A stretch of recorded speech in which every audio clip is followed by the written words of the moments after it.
My name is Elena Martinez, and I am 31 years old. I had just received news that would secure my future forever. A $7 million settlement from a pharmaceutical lawsuit I'd been fighting for 3 years. I was driving home to celebrate with my fiancé Miguel when everything went dark. My car plunged off a bridge into the icy river below. The rescue team searched for days. They never found my body. I was declared dead, but I survived. And from my hospital bed, watching the news coverage of my own funeral, I discovered something that made me wish I actually had died. The people crying at my memorial weren't mourning me. They were celebrating. Before I continue this story, let me know where you're watching from in the comments below. And if you've ever discovered who people really are when they think you're gone, hit that like button and subscribe, because you will not believe what happened next. The beeping. That's what I heard first. A slow, steady beep, beep, beep, cutting through the darkness in my head. My eyelids felt like they were made of concrete, heavy and impossible to lift. When I finally managed to open them, the light was blinding, white and harsh, like staring directly into the sun. I tried to move my arms. They wouldn't respond. Panic surged through me, hot and electric. Was I paralyzed? Was I brain dead? Where was I? A face appeared above me, blurry at first, then slowly coming into focus. It was an older woman, maybe in her 60s, with kind brown eyes and graying hair pulled back in a tight bun. She wore navy blue scrubs. Her name tag read, Ruth, RN. "Easy, easy," she said softly, her voice low and soothing. "Don't try to move too much. You're safe now. You're at Riverside Medical Center. Riverside Medical Center." My brain struggled to process the words. That was 3 hours north of where I lived. 3 hours from home. From Miguel. From everything. How did I get here? I tried to speak, but my throat was raw, like I'd swallowed glass. The sound that came out was barely a croak. Ruth held up a hand. "Don't try to talk yet. You've been through hell, honey. You've been in a medically induced coma for 11 days. 11 days. The number hit me like a physical blow. I blinked, trying to remember.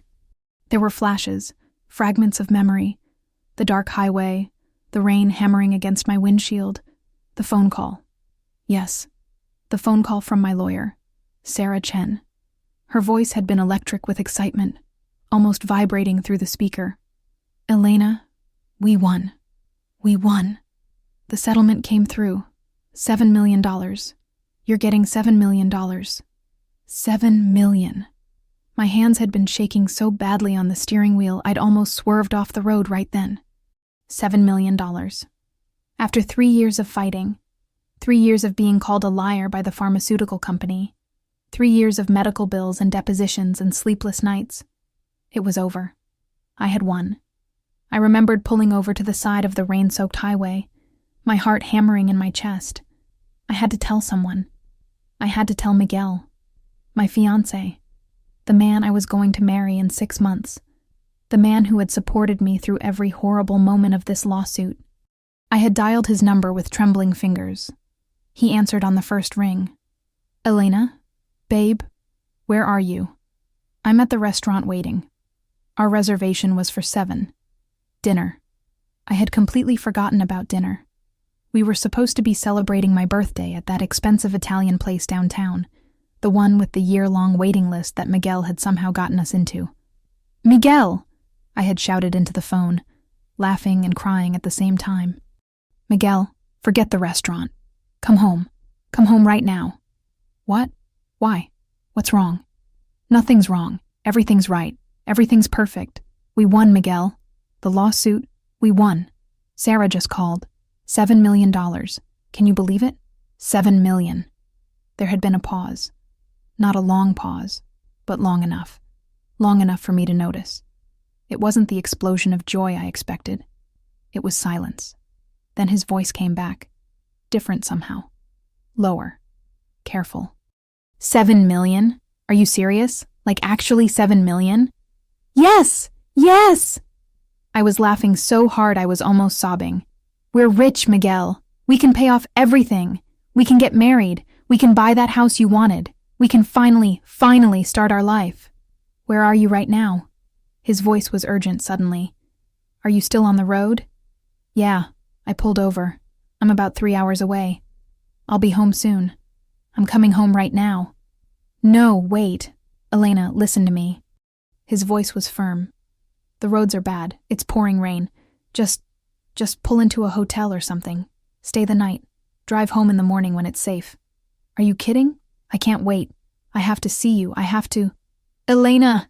He snapped. It startled me. Miguel never snapped. Just listen to me for once. Be smart. Get a hotel. I'll see you tomorrow. We'll celebrate then. Properly. I had hesitated, my excitement deflating slightly. Okay, you're right. I'll find a hotel. Good. That's good. And Elena? Yeah? Another pause. Don't tell anyone else. Not yet. Not your sister, not your mom. Just keep it quiet until you get home and we can figure out how to handle this, okay? Okay, I love you. Yeah, me too. Drive safe. He had hung up. And I, stupid, naive, trusting Elena, had smiled at the phone. I thought he was being protective. I thought he was worried about me. I thought he loved me. I didn't get a hotel. I was too excited. I wanted to see his face when I walked through the door. I wanted to hold him. So I kept driving. Through the rain. Through the storm. On that dark, winding highway that hugged the edge of the cliffs above the river. And then the headlights appeared behind me. Bright. Blinding. Too close. The rest came back in jagged, terrifying pieces.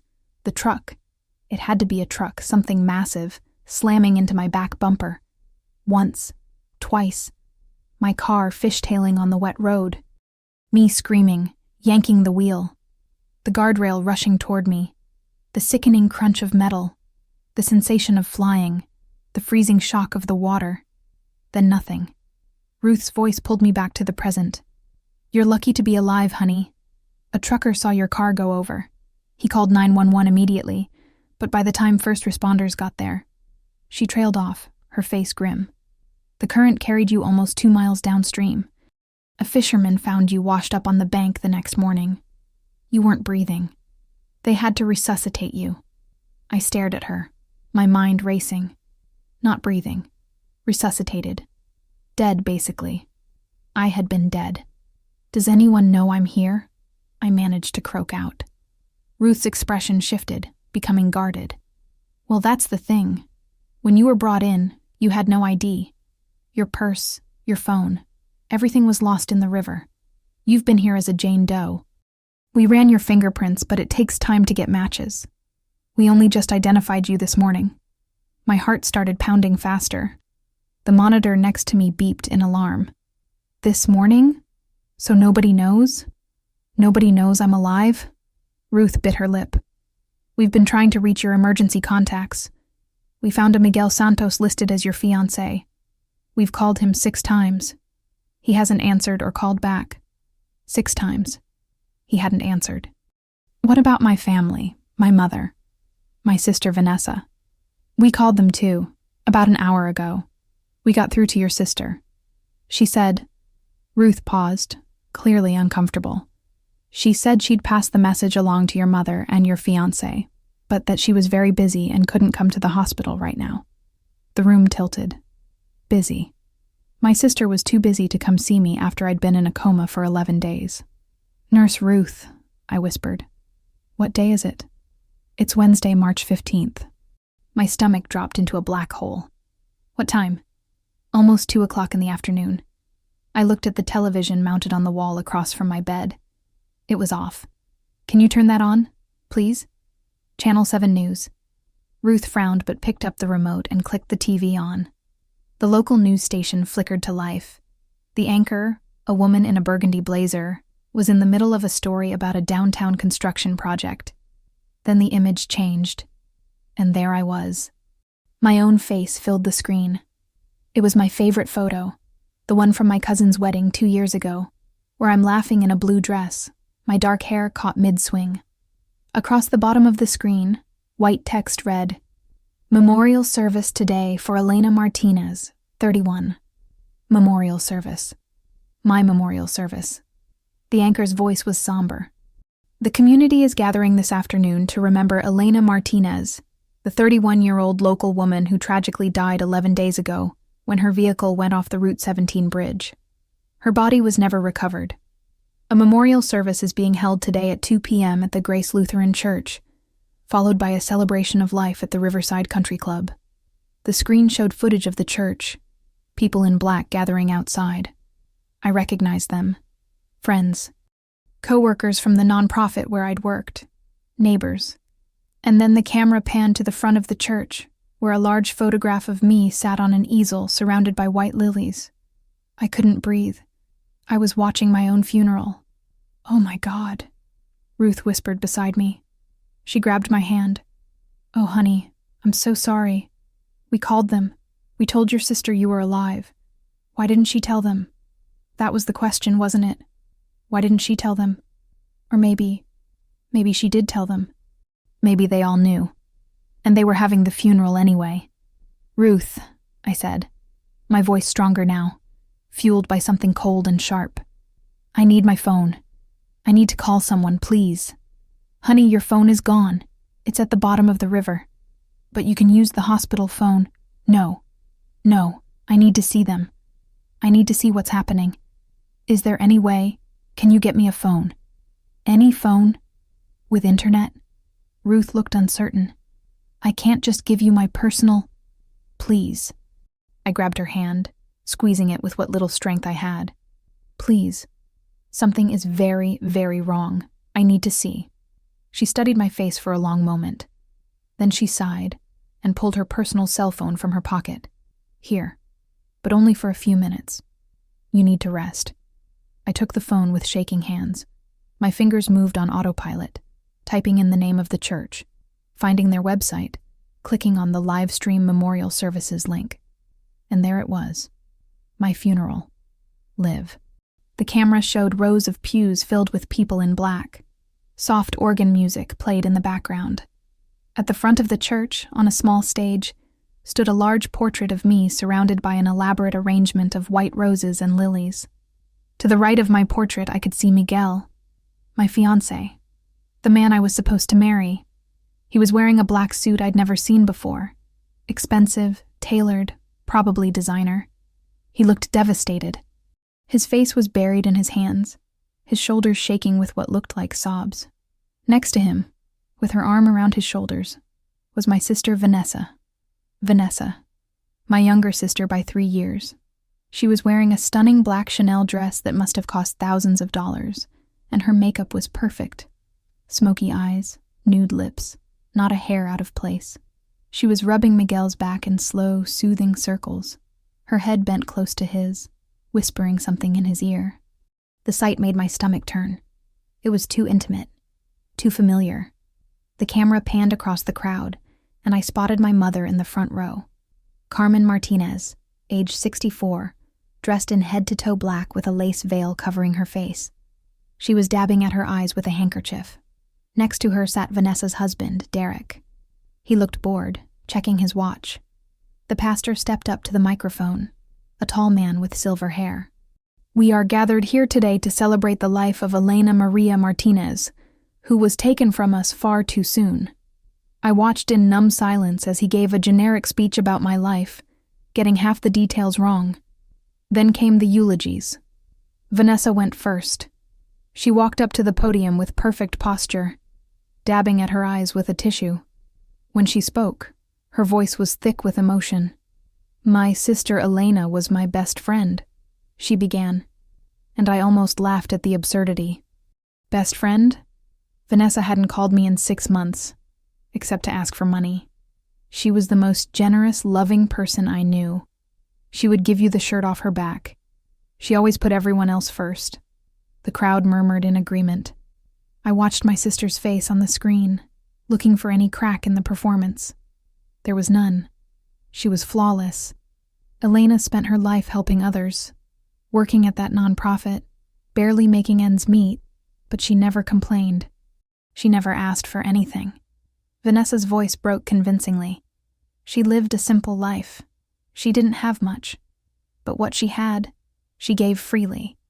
And now she's gone, and I don't know how I'm going to live without her. She broke down then, covering her face with her hands. The camera caught Miguel standing up and walking to her, pulling her into his arms. They stood there at the front of the church, holding each other, crying together. And that's when I saw it, just for a second. Miguel's hand, which was wrapped around Vanessa's waist, dropped lower. His fingers spread across the small of her back in a way that was unmistakable, intimate, possessive, and Vanessa leaned into him, her face pressed against his chest, her hand coming up to rest over his heart. The camera cut away to show the crying crowd, but I had seen enough. My sister and my fiancé. They were together. Ruth must have seen the look on my face because she gently took the phone back. "Maybe you shouldn't watch anymore." "No." My voice was hard. "I need to see, please." She reluctantly handed the phone back. On screen, Miguel was now at the podium. His eyes were red and swollen, his voice breaking with emotion. "Elena was the love of my life," he said, and I wanted to scream. We were supposed to get married this fall. We were supposed to have children, grow old together. She was my everything. He paused, covering his face with his hand. The crowd was silent, hanging on his every word. The last time I spoke to her, she was so happy. She called me from the road, excited about something. I told her to be careful, to drive safe. And now, his voice broke completely. Now she's gone. And I have to live with the fact that I'll never see her again. Never hold her again. Never tell her how much I loved her. The crowd erupted in soft sobs. Women were crying into tissues. Men were patting Miguel on the back as he walked back to his seat. Vanessa stood and embraced him again. And this time, when the camera caught them, I saw Miguel's hand stroke her hair. Just once. But it was enough. They weren't even trying to hide it.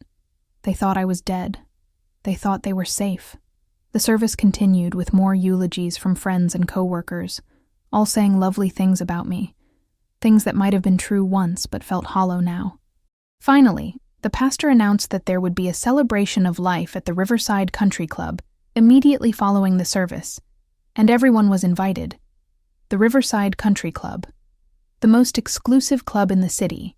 Membership costs $50,000 a year. I'd never been inside. Miguel always said we couldn't afford it. Apparently, now they could. The live stream ended. I sat there, the phone dead in my hands, my heart pounding so hard I could hear it in my ears. "What do you want to do?" Ruth asked quietly. What did I want to do? I wanted to stand up. I wanted to walk to that church, burst through those doors and watch them all scatter like cockroaches when the lights came on. But I could barely lift my arms. My body was broken. I was trapped in this bed. "I need to make a call," I said finally. "There's one person who might help me." Ruth nodded and helped me dial the number I recited from memory. It rang 3 times before a crisp, professional voice answered. "Chen and Associates. How may I help you?" "Sarah Chen, please. Tell her it's Elena Martinez calling." There was a pause. "I'm sorry, who?" "Elena Martinez, her client. It's urgent." "Ma'am, I'm very sorry, but Ms. Martinez passed away nearly 2 weeks ago. If you're calling about her case..." "This is Elena Martinez," I said, my voice rising. "I'm not dead. I'm at Riverside Medical Center. Please, I need to speak to Sarah. Now." Another long pause. Then, "Please hold." The hold music was torture. Finally, a woman's voice came on, sharp and immediate. "This is Sarah Chen. Who is this, really?" "Sarah, it's me. It's Elena. I'm alive." Silence. Then, "Prove it." I closed my eyes, thinking. "The night before my first deposition, you brought me takeout from that Thai place on 4th Street. Pad See EW and spring rolls. You told me about your ex-husband and how he tried to take your dog in the divorce. You said that's why you became a lawyer, to fight for people who couldn't fight for themselves. You made me promise that no matter what happened, I wouldn't quit, and I didn't." More silence. Then, in a voice barely above a whisper, "Oh my God. Elena? Is it really you? It's really me. But your family said..." "They had a funeral. I was there. I saw Miguel crying. I saw your mother." "I know. I watched it. Sarah, I need your help. Something is very, very wrong." "Where are you?" I'm coming right now. I told her the hospital name and room number. And Sarah? Don't tell anyone I'm alive. Not yet. I need to know what's really going on first. I'll be there in 30 minutes. She made it in 25. Sarah Chen was a force of nature in a tailored gray suit, her black hair pulled back in a severe bun, her dark eyes sharp and analytical. She burst into my hospital room like a tornado, her Louis Vuitton briefcase in one hand and her phone in the other. Ruth had warned me she was coming, had even helped me sit up slightly in bed, but nothing could have prepared me for the whirlwind. Jesus Christ, Sarah breathed, stopping at the foot of my bed and just staring at me. You're really alive. You're actually alive. Disappointed? I managed a weak smile. Don't joke. I went to your funeral, Elena. I cried at your funeral. I delivered a eulogy about what a fighter you were, how you never gave up, how you were an inspiration. And the whole time, your family was standing there. She cut herself off, her eyes narrowing. They knew, didn't they? They knew you were alive. I don't know, I admitted. The hospital called my sister this morning, told her I'd been found, that I was alive. But clearly she didn't cancel the funeral. Sarah's jaw tightened. She pulled out her phone and started typing rapidly. What's your sister's number? I recited it from memory. Sarah dialed, putting it on speaker. It rang 4 times, then went to voicemail. Vanessa Martinez, this is Sarah Chen, Elena's attorney. I need you to call me back immediately regarding an urgent matter concerning your sister. Please return this call within the hour. She hung up and immediately dialed another number. And Miguel? Again, straight to voicemail. Sarah left a similar message, her voice coldly professional. They're at the country club, I said quietly. Having a celebration of life. Open bar probably, on my dime. Sarah's head snapped up. What do you mean on your dime? The settlement. $7 million. I told Miguel about it the night of the accident. He was the only person I told. I watched the gears turning in Sarah's mind. She was brilliant, one of the sharpest legal minds in the state. It didn't take her long to connect the dots. Elena, she said slowly, sitting down in the chair next to my bed. Walk me through everything, from the beginning. The phone call, the drive, the accident, everything. So I did. I told her about calling Miguel from the highway, his strange reaction to the news, his insistence that I not tell anyone else. I told her about the truck that had run me off the road, how deliberate it seemed.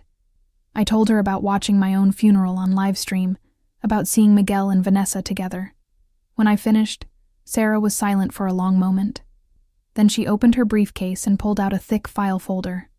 Elena, I need to tell you something. Something I discovered yesterday, actually. I was going to notify your family today, but then I heard about the funeral and I thought, well, it doesn't matter what I thought. The point is, the settlement money, the $7 million, it was deposited into the trust account last week as scheduled. Okay, I said slowly. So, someone tried to access it 2 days ago. Someone claiming to be you. My blood ran cold. What?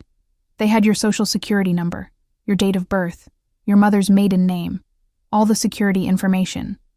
They tried to initiate a wire transfer of the full amount to an offshore account in the Cayman Islands. But I was in a coma. Exactly. Which is why the transfer was flagged and frozen. Banks don't generally allow dead people to move money around. She leaned forward, her eyes intense. Elena, someone in your family is trying to steal your settlement. And I'm willing to bet that same someone is the reason you went off that bridge. The room felt like it was spinning. Miguel, I whispered. Or your sister. Or both. Or maybe even your mother. I don't know. But whoever it is, they needed you dead. And they needed you to stay dead. I thought about Vanessa's hand on Miguel's chest. About his fingers spread across her back.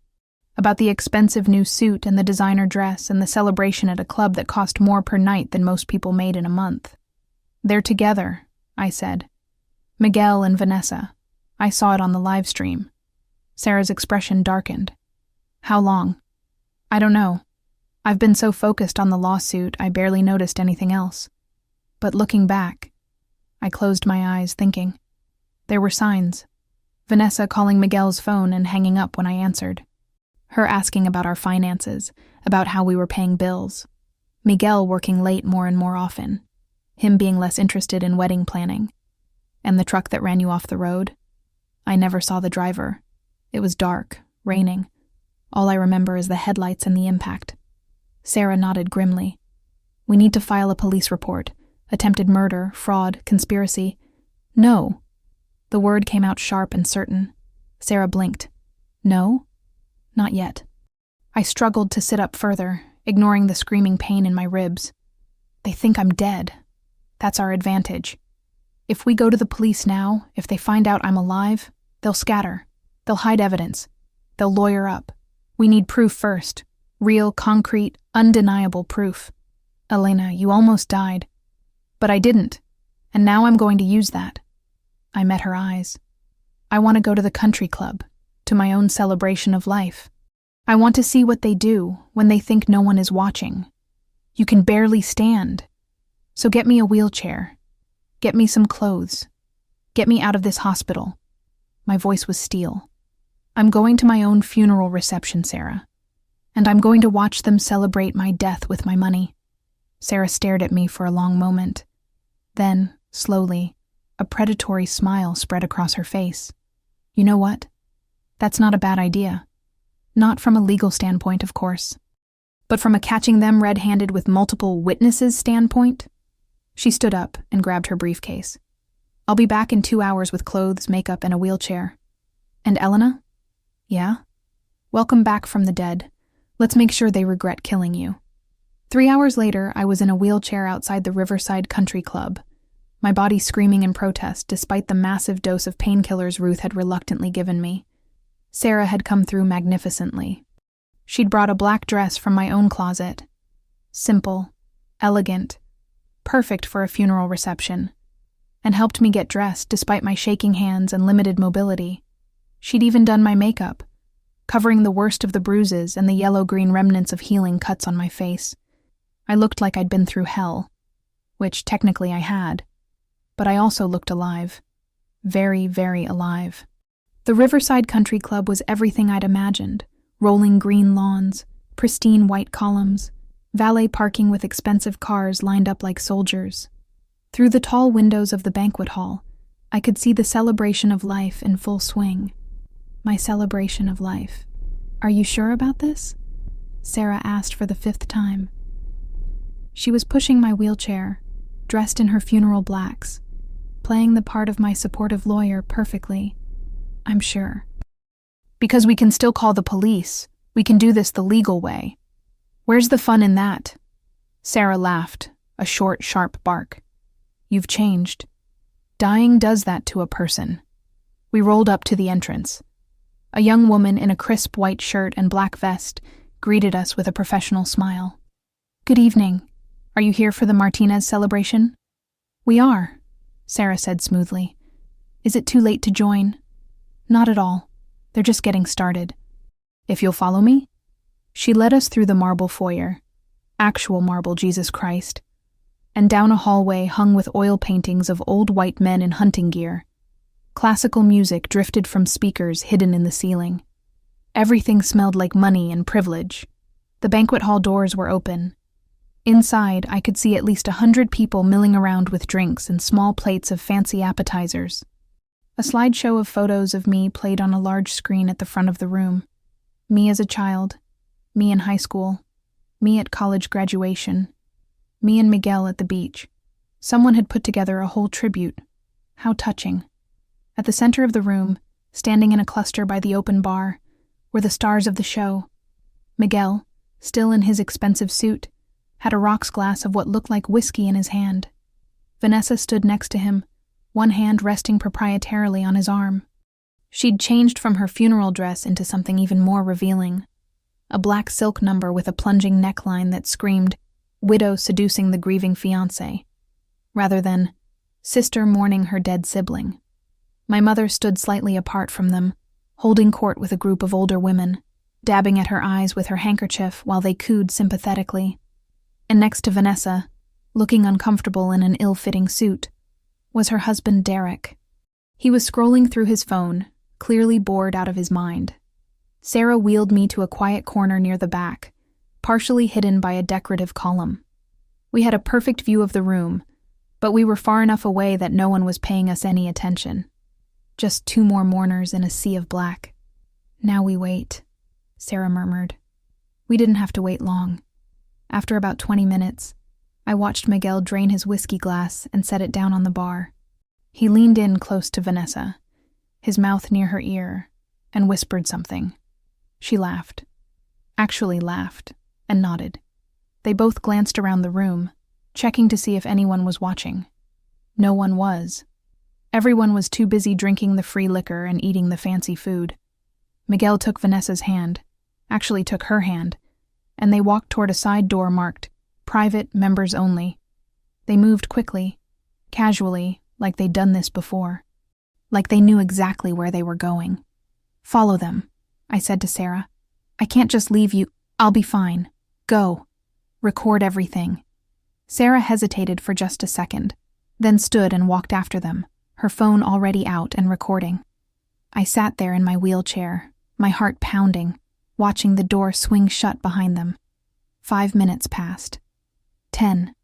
I was starting to worry when Sarah came back, her face pale. "Elena," she breathed, crouching next to my wheelchair.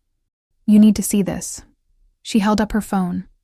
On the screen was shaky video footage of a hallway, then Sarah's hand pushing open a door to what looked like a private sitting room. Inside, visible through the crack of the door, were Miguel and Vanessa. They were wrapped around each other on a leather sofa, kissing like the world was ending. Miguel's hands were in Vanessa's hair. Vanessa's dress was hiked up around her thighs. And then the audio. Because Sarah, brilliant Sarah, had kept recording. God, I thought that service would never end. Vanessa gasped between kisses. My face hurts from fake crying. Tell me about it. Miguel muttered against her neck. I almost lost it when your mom started wailing about her precious Elena, like she ever gave a damn about her when she was alive. They both laughed. Actually laughed. At least it's over, Vanessa said, pulling back slightly. At least she's finally gone. And the money's ours. $7 million. Can you believe it? $7 million. We're set for life, baby. Miguel's hand slid down her sides. The second that transfer goes through, we're out of here. Derek gets his share, your mom gets hers, and we disappear. Mexico, maybe. Or Costa Rica. What about Derek, though? You sure he's going to keep his mouth shut? He'll keep quiet. He's getting $500,000 and a clean divorce. He doesn't care what we do as long as he gets paid. They were dividing up my money, my settlement, the money I'd fought for, bled for, almost died for. They were dividing it up like it was a pizza. The video ended. Sarah looked at me with barely controlled rage. I got all of it, she said quietly. Every word. Admissible in court. Crystal clear. I couldn't speak. Couldn't breathe. The pain in my chest had nothing to do with broken ribs and everything to do with the complete and total shattering of everything I thought I knew about my family. Elena, Sarah said gently, do you want me to call the police now? I looked past her to where my mother stood, still playing the grieving matriarch, still accepting condolences and sympathy. I looked at the slideshow still playing, photos of a life, my life, that apparently meant nothing to any of them. No, I said, my voice cold and clear. Not yet. I want them to come back into this room. I want everyone here. I want witnesses. Sarah's eyes gleamed. You want to make a scene. I want to rise from the dead. Sarah grinned, a sharp, vicious expression that would have terrified me a week ago. Now it just made me feel powerful. Then, let's give you an entrance. 10 minutes later, Miguel and Vanessa emerged from the private room, both slightly disheveled, but attempting to look composed. Vanessa's lipstick was smudged. Miguel's hair was messed up. They thought no one had noticed them leave. They thought they were safe. They walked back to the bar, and Miguel ordered 2 glasses of champagne. He raised his glass high, and the room gradually fell silent. I want to thank everyone for coming today, he began, his voice thick with fake emotion. Elena would have been so touched to see how many lives she impacted. She was a special woman, the most special woman I've ever known. People murmured in agreement, raising their glasses. She taught me what it meant to really live, Miguel continued. To fight for what you believe in. To never give up, even when the whole world is against you. His voice cracked perfectly. I'm going to miss her every day for the rest of my life. But I know that she's in a better place now, and that she would want us to celebrate her life, not mourn her death. Here, someone shouted. To Elena. Miguel raised his glass higher. To Elena, the room echoed. That's when I nodded to Sarah. She moved quickly, wheeling me out from behind the column and directly into the center of the room. Don't drink that toast, I said, my voice carrying across the suddenly silent space. I haven't died yet. The crash of breaking glass echoed through the banquet hall. Miguel's champagne flute hit the marble floor and shattered into 1,000 glittering pieces. All around the room, people froze mid-sip, mid-bite, mid-conversation. For 3 full seconds, there was absolute silence except for the soft classical music still playing from the speakers. Then, chaos. Oh my God! A woman's scream pierced the air. It's her! It's Elena! That's impossible. Is this some kind of sick joke? Who let her in here? But I wasn't looking at them. I was looking at the 3 people whose faces made every second of pain, every hour in that hospital bed, every moment of betrayal worth it.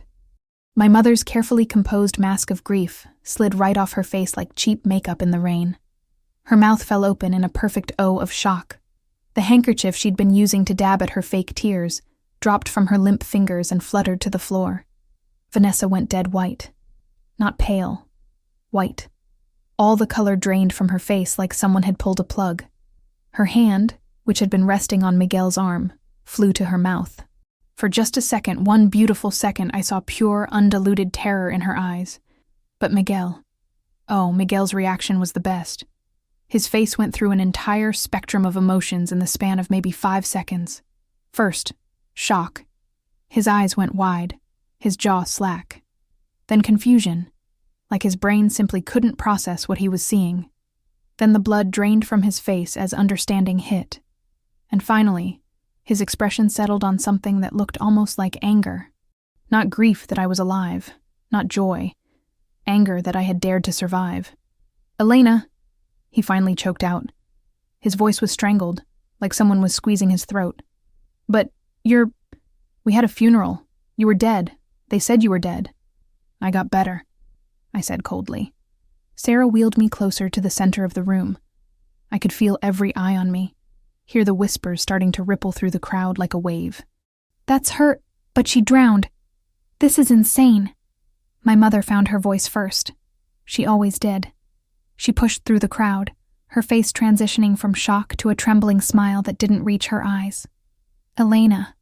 Oh, my baby. Oh, thank God.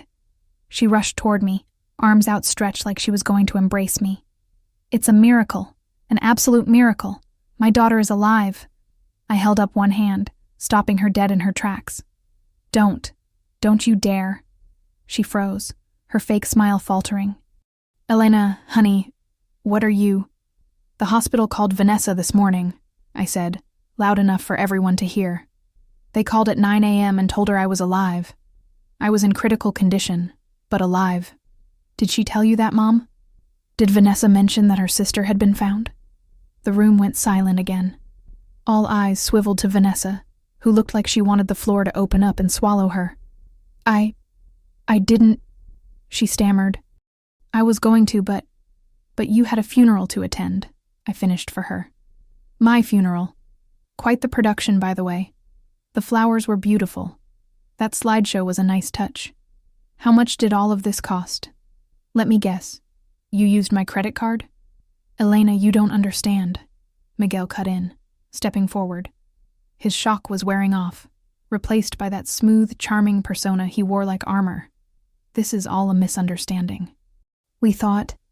The police said your body was never found, but that you had drowned. We were told you were dead. We were grieving, Grieving? I laughed. A harsh, bitter sound that didn't sound like me at all. Is that what you call what you were doing in the private room 15 minutes ago? Because I call it something else. Vanessa made a small, strangled sound. Miguel's face went gray. What are you talking about? My mother demanded, looking between us in confusion. I looked directly at Vanessa. Tell her. Tell Mom what you and Miguel were doing while everyone else was out here celebrating my death. Tell her where his hands were. Tell her how you laughed about how long the funeral was taking. Tell her how you called me a burden. Elena, stop it, Vanessa hissed, her face red now. You're embarrassing yourself. I'm embarrassing myself? I turned to the crowd. Does anyone here have a phone? I'd like to play something for you.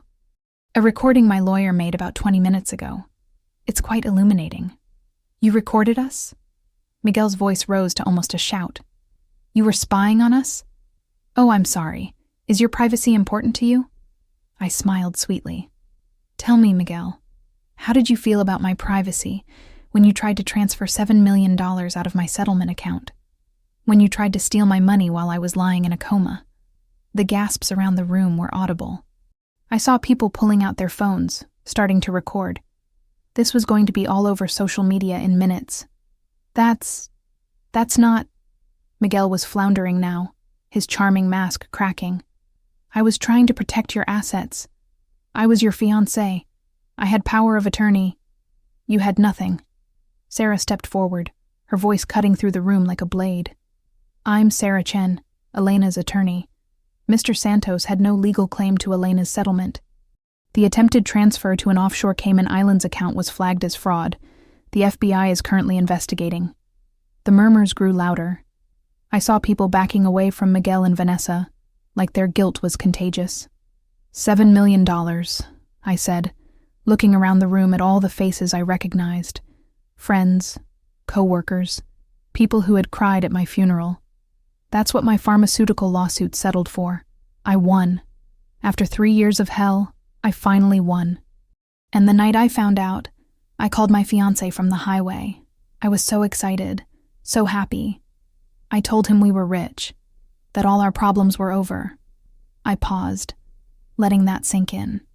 4 hours later, a truck ran me off the road and into a river. Funny timing, don't you think? You think I tried to kill you? Miguel's voice cracked. Elena, that's insane. It was an accident, a tragic accident. Was it? I tilted my head. Because I remember that truck hitting me. Twice, deliberately. I remember it forcing me into the guardrail. That's not how accidents work, Miguel. You were in a coma, he shouted. You were confused. You don't remember anything clearly. Maybe, but I remember our phone conversation very clearly. I remember you telling me not to tell anyone about the money. Not my mother, not my sister, nobody. I remember you insisting I get a hotel instead of driving home. And when I told you I was coming home anyway, you got very quiet. I leaned forward in my wheelchair, ignoring the spike of pain in my ribs. Did you think I'd make it home, Miguel? Or were you hoping the truck would do a better job? This is ridiculous, Vanessa suddenly screeched. She pointed a shaking finger at me. You're crazy. You've always been crazy, paranoid and dramatic and inconveniently alive, I finished. Elena. My mother's voice was sharp now, losing the fake sweetness. That's enough. You've clearly been through a trauma. You're confused. You need help. I need help. I turned to look at her. Tell me, Mom. When the hospital called this morning and said I was alive, what did you do? She opened her mouth, then closed it. Let me tell you what you did. You did nothing. You let the funeral proceed. You stood up there in your black dress and your veil, and you played the grieving mother while your oldest daughter was lying in a hospital bed 3 hours away. You collected sympathy in casseroles and you let everyone believe I was dead. I didn't know, she protested. Vanessa didn't tell me until... Until when? I pressed. Until after the funeral? After you'd already given your eulogy? Or did she tell you this morning? And you both decided it was easier to just go through with it anyway. My mother's face crumpled, but I felt no sympathy. Not anymore. The settlement was supposed to save me. I said quietly. The room had gone silent now, everyone straining to hear. After 3 years of being sick, of being dismissed by doctors, of fighting a massive pharmaceutical company that poisoned me with their medication, I finally won. $7 million. Enough to change my life, to build a future. I looked at Miguel, then Vanessa, then my mother. But I made a mistake. I told you. I thought you were my family. I thought you loved me. I thought we'd share this victory together. Elena, Miguel started. Don't. The word was sharp as a knife. I heard you. In that private room. Talking about how you were going to split my money. How Derek was getting his cut and Mom was getting hers, and you two were going to disappear to Costa Rica. I heard Vanessa laugh about how long the funeral was taking. I heard you say I was finally gone. Vanessa burst into tears. Real ones this time, I think. I didn't mean it like that. I was confused. I was grieving. You were planning a vacation with my money, I shouted, my voice echoing off the high ceilings. You were kissing my fiancé while my photos played on that screen. You were dividing up my settlement like it was an inheritance. She's lying. Vanessa turned to the crowd, her mascara running down her face. She's making this up. She's always been jealous of me. Always trying to ruin my life. I have video. Sarah held up her phone. Would you like me to play it for everyone here? I have Miguel's voice very clearly saying the money's ours, and Vanessa laughing about Elena finally being gone. I have everything. The silence that followed was deafening. Then Derek stood up. Vanessa's husband, who had been sitting quietly in the corner this whole time, stood up and walked toward us. His face was pale, but determined. I want a divorce, he said, looking at Vanessa. I want out. I didn't sign up for murder. Derek? Vanessa shrieked. You can't. You were part of this. You were getting money too. I was told it was life insurance, Derek shouted back. You told me Elena had a life insurance policy. You said we'd get a payout. You never said anything about...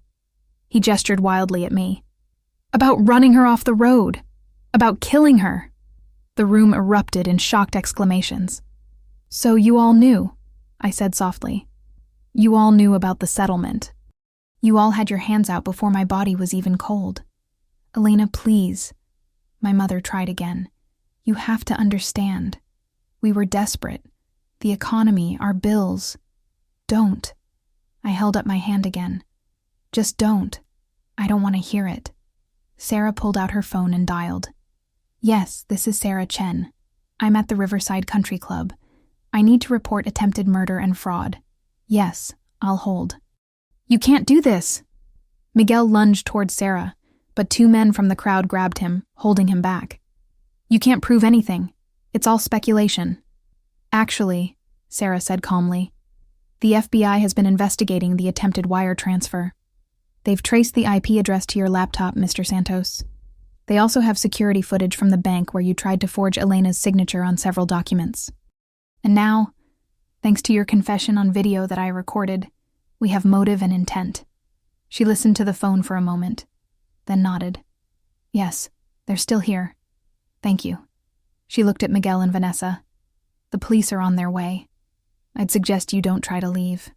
The next hour was a blur. Police arrived. Actual police with handcuffs and Miranda rights. People were questioned. Statements were taken. I watched from my wheelchair as Miguel was led away in handcuffs, still protesting his innocence.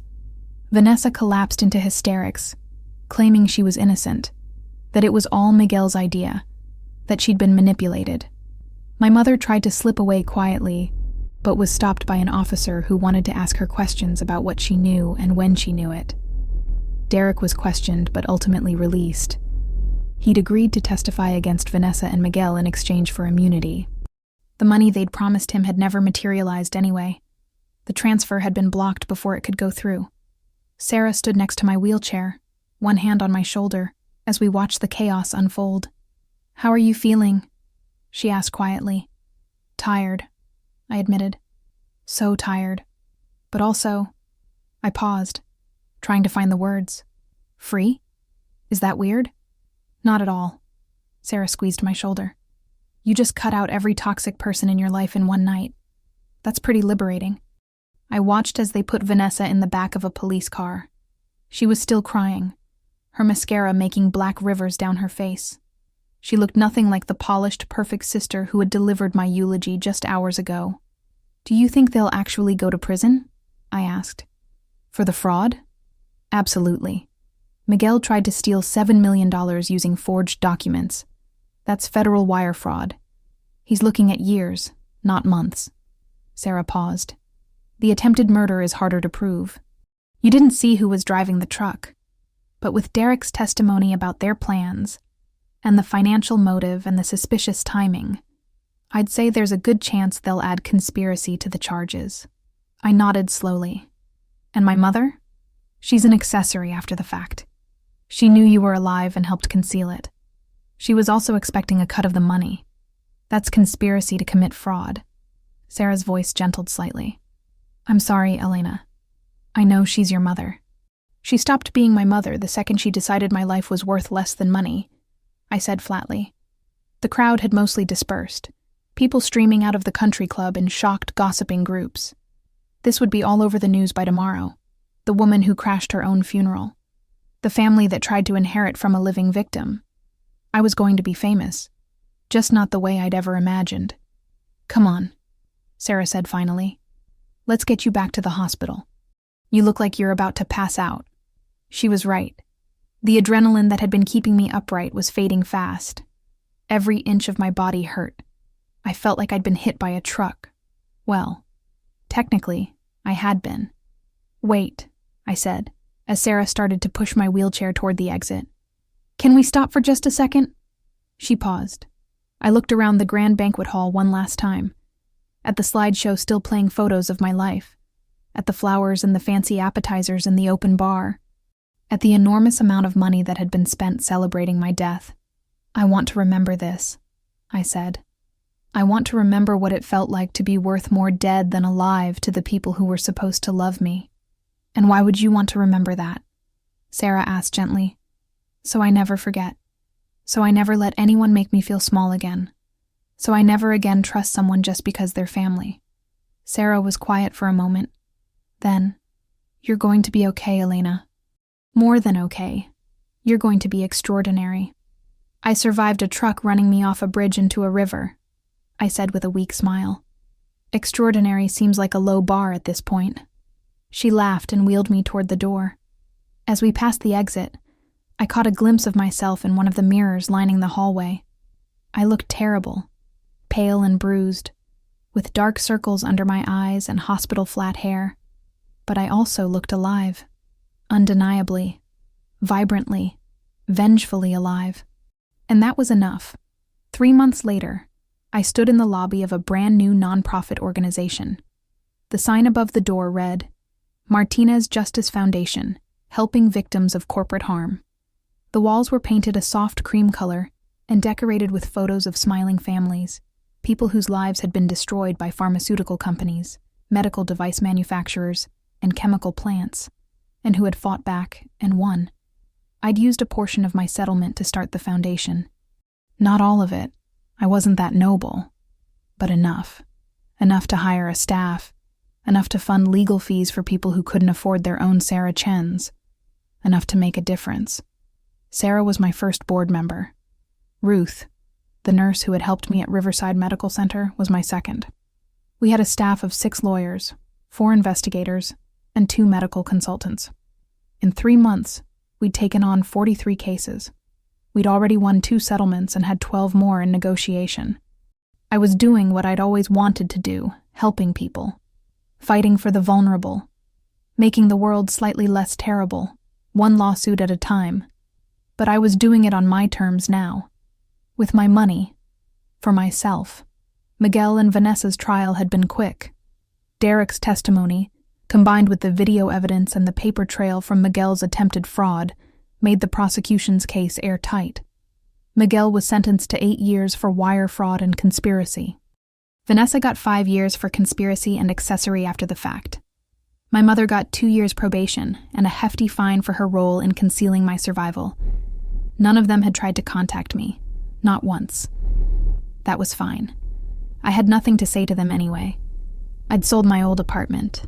too many memories, and bought a small house outside the city. Nothing fancy, just a quiet place with a garden and big windows that let in lots of light. I'd gotten a dog, a rescue named Justice, who was absolutely terrible at being a guard dog, but excellent at emotional support. I was learning to cook, learning to enjoy my own company, learning what it meant to build a life that was entirely my own. Some days were harder than others. Some nights I woke up gasping, dreaming of headlights in my rearview mirror and the sensation of cold water closing over my head. Some mornings I caught myself reaching for my phone to call Vanessa before I remembered. But most days were good. I was healing, physically and emotionally. The scars would never fully disappear, but they were fading. Elena, my assistant, a brilliant young woman named Jade, poked her head into my office. "Your 2 p.m. is here, the Johnson family. They're nervous." I smiled. "Tell them to come in and bring the tissues. This is going to be an emotional one." As Jade disappeared, I took a moment to look around my office. It was small but bright, with a desk covered in case files and a bookshelf full of legal texts. On the wall behind my desk hung a photo that Sarah had taken the night of my funeral reception. It showed me in my wheelchair, looking directly at the camera, my face bruised but determined. Beneath it was a plaque with a quote I'd had engraved. "They tried to bury me. They didn't know I was a seed. I'd survived. Despite everything, despite everyone, despite the truck and the river and the betrayal and the conspiracy, I had survived. And more than that, I had thrived. There's a lesson in my story, and it's one I share with every client who walks through my door. Money doesn't change people. It reveals them. It shows you who they really are when the stakes are high enough. My family showed me their truth. They showed me that to them, I was worth more dead than alive. But they were wrong. Because I'm worth so much more than $7 million. I'm worth more than any amount of money. I'm worth my own respect, my own love, my own damn survival. And that's something no one can ever take from me. If you've ever had someone in your life who treated you like a stepping stone to what they really wanted, like you were just a means to an end, I'd love to hear your story in the comments below. And if you've ever felt invisible, undervalued, or worth more to someone gone than present, know that you're not alone. You're worth so much more than they could ever see. Subscribe for more stories of survival, justice, and refusing to stay buried. Because sometimes the best revenge isn't revenge at all. Sometimes it's living well. Sometimes it's thriving. Sometimes it's simply refusing to die when everyone expected you to. Sometimes the best revenge is proving them all wrong.